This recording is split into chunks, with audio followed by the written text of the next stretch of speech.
Angelo. It's very... Kasi, siguro naman alam nyo, lately ko lang nakilala si Angelo. It's like, how many months lang? So, we've met through a common friend. And then, yun nga. At first, yung image niya is like, nakikita nyo naman, right?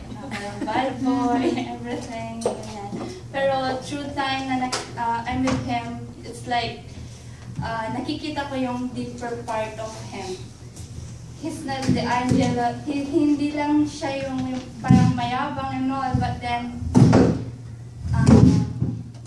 within that personality, there's something, a deep person. Sweet naman. Isang mabait na Angelo. So, ba yan? Mapagmahal sa magulang. Yeah. That's And, important. siguro lucky ako kasi, yun nga, gaya nung sabi niya,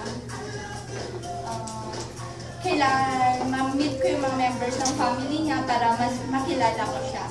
So, 10 sila magkakapatid, and then yung mga nandito, it's like, isa-isa ko silang na-meet, and then yung mom nga niya yung una, and then yung dad niya. So, ba't mga tayo love show? Hindi kanina, forevermore. Kaya para comedy naman. Yan, ganda niyang utak yan. and then, yeah, thank you kasi you're always there para patawanin ako. Madrid And, personality. yung humor mo, nag-uumapaw. And then, salamat na marami. Wala ko masasabi, but then sana continue mo yung